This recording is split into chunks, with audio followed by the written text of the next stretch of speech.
संभवे गुरुवे नमः। ब्रेड गुरु भ्राता साहब श्री हरिद्रा दीदी नीलम आनंद के साथ साथ जहाँ तक मेरी आवाज जा रही होगी, शरीरी और शरीरी सत्ताएं को मेरा प्रणाम है, मेरा प्रणाम स्वीकार है। देखिए, शिव गुरु परिचर्चा का आयोजन और इसका प्रयोजन क्यों होती है? हम लोग अपने गुरु के क्लास में उपस्थित हैं, सभी गुरु भाई बहन, किन्हीं न किन्हीं गुरु भाई बहन के द्वारा इस कार्यक्रम का आयोजन होता है और प्रयोजन इसका साहब ने निहित किया है कि जगत के एक एक लोग उस महादेव को अपना गुरु बना लिया। मैं एक गाँव सिरसोना गई थी, वहाँ इंजीनियरिंग कॉलेज है, लखीसराय जिला का गवर्नमेंट इंजीनियरिंग कॉलेज है सिरसोना में। तो वहाँ की एक एक लोग से जब मिली, बोले भैया लखीसराय जिला का ये सिरसोना में जो इंजीनियरिंग कॉलेज है, क्या सिरसोना के एक एक आदमी सब इंजीनियर है? बोला भाई फिलहाल में भूला है, तो बच्चे सभी होंगे इंजीनियर। यहाँ है शिव शिष्यता का प्रयोजन। साहब श्री हरिद्रानंद ने इस प्रक्रिया को संपूर्ण मानवीय सृष्टि को सौगात के रूप में दिया है कि एक एक व्यक्ति उस महादेव को अपना गुरु बनाए और शिव शिष्यता का विस्तार हो इस दुनिया में। अब इस गांव में तितरिया नंदी ये गांव है, और क्या हम जिस परिवार में रहते हैं, क्या परिवार के एक एक सदस्य शिव का शिष्य है? क्या गांव के एक एक लोग शिव के शिष्य हैं? इस प्रयोजन का बहुत बड़ा उद्देश्य है। ये जो प्रयोजन रखा जाता है साहब के द्वारा जो आई है ये शिव गुरु की शिष्यता, क्या नाम घोषणा करा लिया, शिव शिष्य बन गए? क्या शिव गुरु की चर्चा में आ गए, कुछ अच्छी बातें कर लिए, कुछ अच्छे भजन गा लिए, क्या शिव शिष्य हो गए? यहाँ मैं अभी पूर्व चर्चा में सुन रही थी कि शिव गुरु परिचर्चा में लोकल और दूर दराज, लोकल लोग और दूर दराज, क्या कोई गुरु? यहाँ कोई गुरु नहीं है, हम सभी गुरु भाई बहन हैं और अपने अनुभव को साझा करते हैं। एकजुट जब सभी लोग मिलते हैं तो अपने अपने अनुभव को साझा करते हैं, मिलाते हैं कि साहब श्री का लाइन मिल तो नहीं रहा है।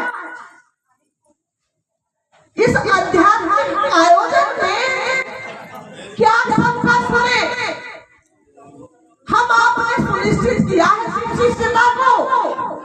नहीं किया है। इसमें तो सुनना है साहब श्री हरिद्रानंद को, भले ही कोई गुरु भाई के द्वारा बात हो या गुरु बहन के द्वारा बात हो। जहाँ तक लोकल और दूर का सवाल होता है शिव गुरु शिष्यता का, हम लोग भी जब लखीसराय जिला में अपने गुरु भाई और बहनों को बुलाते हैं तो मेरा मन करता है कि मेरे दूर दराज के भाई उतने मेहनत से आते हैं, बहुत दिक्कत होती है आने में, हम तो लोकल हैं, हम तो कभी भी मिल लेंगे, कभी भी बात सबों से कर लेंगे, लेकिन दूर दराज से मेरे भाई बहन आते हैं तो उनका लाभ लिया जाए, उनसे सुना जाए, उनसे समझा जाए कि इस आध्यात्मिक यात्रा में साहब के विचारों का साझा उनका मन कितना किया है। शिव शिष्यता मेरे आपके नहीं है कि फलना दीदी आएंगे, फलना भैया आएंगे और महादेव की बात करेंगे। शिव शिष्यता तो उस महामानव का इस संपूर्ण मानवीय सृष्टि के दुख दर्द को, परेशानियों को दूर करने के लिए आया कि शिष्यता, उन्होंने कहा है कि शिव गुरु की शिष्यता मात्र एक विकल्प। लोग दुखों में डूबा हुआ है, लोग परेशान है, दुनिया की तमाम दौलत के बावजूद, मुकाम के बावजूद, पहचान के बावजूद भी लोग मानवता की उस गिरगिट दलदल में फंसा हुआ है, वहां से निकालने का काम किया है साहब श्री हरिंद्रानंद ने। एक एक लोगों को किया है, ये नहीं उस महादेव को गुरु बनाकर बहुत कुछ दुनिया की तमाम सुख सुविधाएं की चीज यदि मांग लेते हैं तो क्या वो सुख देता है? इसके लिए नहीं। शिव शिष्यता एक साहब ने कहा कि एहसास है, दर्द है, आत्मानुभूति है। उनको दर्द होगा, उनका आत्मा का अनुभव है। क्या हम आप क्या अनुभव कर पाए? अनुभूति का मतलब क्या है? अनुभव करना। शिव गुरु की शिष्यता में ब्रह्म गुरु भ्राता ने जो सुनिश्चित किया है जनमानस में एक एक व्यक्ति को कि शिव की शिष्यता को ग्रहण कर ले और एक एक लोग उस शिव को पाले, तो उस रास्ते का पथिक बनने के लिए कहा जा रहा है। और उन्होंने कहा है आओ चले शिव की ओर। उन्होंने कहीं जाने के लिए नहीं कहा है, शिव की ओर आओ, पहले उनके पास हो जाए। अब सवाल पैदा होता है कि कैसे जाए उनके पास। उनके द्वारा बहुत सारी पुस्तक का निर्माण किया गया है। सबसे लास्ट चलते चलते उन्होंने आओ चले शिव की ओर पुस्तक लिखी है। उनके बताए मार्गों पर, उनके सोच के अनुरूप यदि सचमुच में मेरा आपका मन चल रहा है तब तो रास्ता बढ़िया पकड़ लिए हैं। यदि अपना बुद्धि का प्रयोग करते हैं तब रास्ता दिक्कत देगा, जाने परेशानी हो। इसलिए उन्होंने जो कहा कि आओ चले शिव की ओर, उनका पुस्तक में 177 पेज से 210 तक उन्होंने इस यात्रा में कितनी दिक्कतें झेले हैं, उनका दर्द कितना है इस आध्यात्मिक रास्ते में, उन्होंने सबके लिए साझा किया। साझा का मतलब समझते हैं, सबके लिए शेयर किया, मतलब सब लोग उस दर्द को समझे। उसमें साहब का आओ चले शिव की ओर, मतलब जब उस दर्द से हम आप भी उस रास्ता पर कैसे चलेंगे? ये भीमबान का रास्ता, ये रास्ता नहीं तो दिखता है, लेकिन आध्यात्मिक रास्ता दिखता नहीं है। वो जब भी दिखेगा तो साहब श्री के सोच के अनुरूप, जब मेरी आपकी मनसा होगी, जब मेरा आपका मन उस रास्ते को तय करेगा, शिष्य बनेगा, मन गुरु होंगे मेरे आपके शिव, ले जाएंगे साहब श्री हरिंद्रानंद जी, तो उनके बताए हुए रास्ते पर यदि हम आप चलते हैं, भजन में भी हम लोग कहते हैं आओ चले शिव की ओर, चर्चा में भी हम लोग कहते हैं आओ चले शिव की ओर, लेकिन मेरा आपका मन उनके एक एक शब्द को यदि समझे। साहब से हमेशा हम लोग सुनते थे चर्चाओं में कि चेक पोस्ट पर नाकाबंदी में जब प्रशासन का लोग गाड़ी चेक करते हैं, उसी में एक बार अकबर बिरबल की कहानी सुनाते थे साहब। उन्होंने कहा कि वहाँ रूप बदल के और अकबर चलते थे तो चेक पोस्ट पर गाड़ी को कहा कि गाड़ी रोक मत जाने दे, गाड़ी रोको, अकौमा लग गया, मत जाने दो। जब सब कुछ सही निकल गया कागज पत्तर, तब फिर कहता है वहाँ प्रशासन के लोग कि गाड़ी रोको मत जाने। देखिए लोगों के पास कौवा लगा, गाड़ी रुक गई, और लोगों से कौवा हटा के मत के पास लगाया गया तो गाड़ी चल दिया। तो उसी तरह साहब श्री हरिंद्रानंद जी, उनके जीवन काल में बहुत सारी घटनाएं हुई, हम लोग बात करते भी हैं, क्या उसको अपने जीवन में अनुभव क्यों नहीं करते? और उन्होंने कहा है, साहब श्री हरिंद्रानंद जी की बात जब हम लोग करते, साहब ने कहा जब लोग विषय पर बात करते थे कि अन्य देवी देवता गुरु क्यों नहीं, शिव ही गुरु क्यों, तो साहब बहुत उदाहरण देते थे। और एक दिन समझाए साहब श्री हरिंद्रानंद जी कि अरे गीता पढ़े हो श्रीमद् भागवत, उसमें यदि देखते हैं तो कृष्ण ने गुरु का काम किया कहाँ? कुरुक्षेत्र में।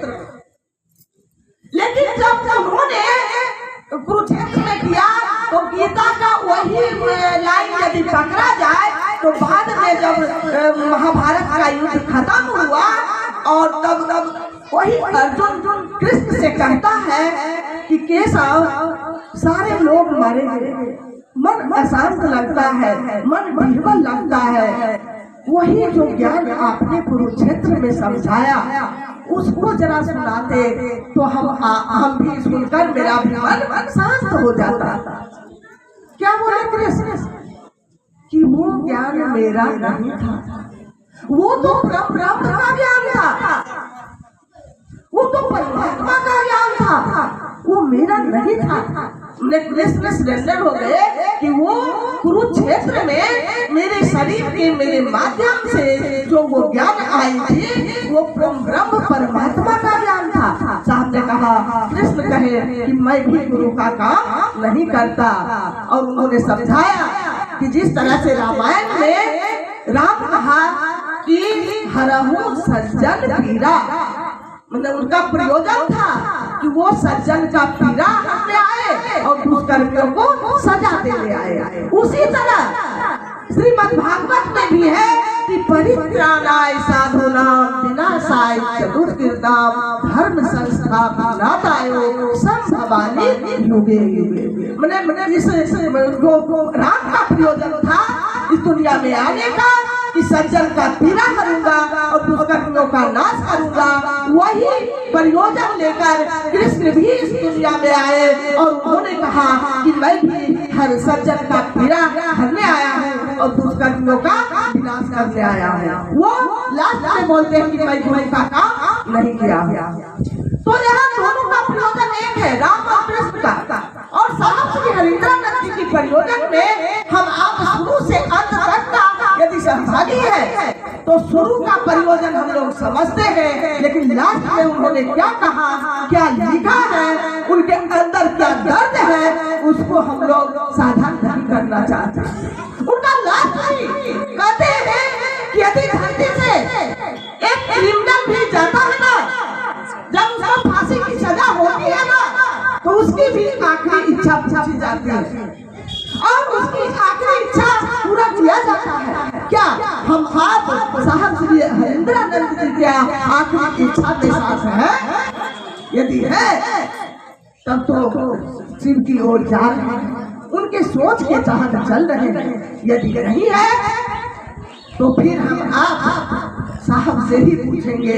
उन्होंने वादा किया है, दीदी ने वादा किया है, साहब ने वादा किया है कि शिव शिष्यता के राजपथ पर चलने के लिए मैं दोनों हाथ फैलाकर आपका सहयोग के लिए तैयार हूँ।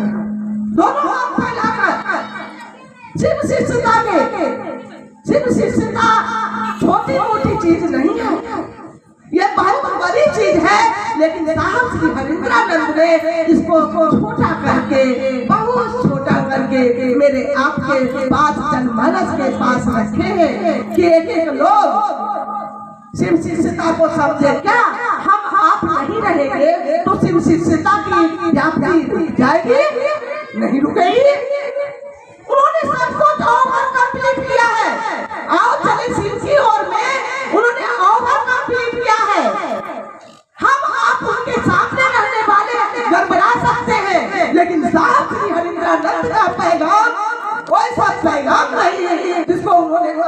हो रहा है।